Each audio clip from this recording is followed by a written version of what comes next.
Isang beses lang tayo nabubuhay. Hindi dalawa. Hindi mauulit. Isang beses lang. Kaya habang nandito tayo, habang tumitibok ang puso natin at buhaay ang mga pangarap natin, gawin na natin ang mga bagay na nagpapasaya at nagbibigay sigla sa atin.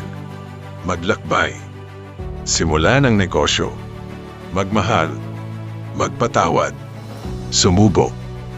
Mabigo. At sumubok ulit. Ang buhay ay hindi para ipagpaliban. Ito ay para maranasan ng buo. May tapang at may layunin.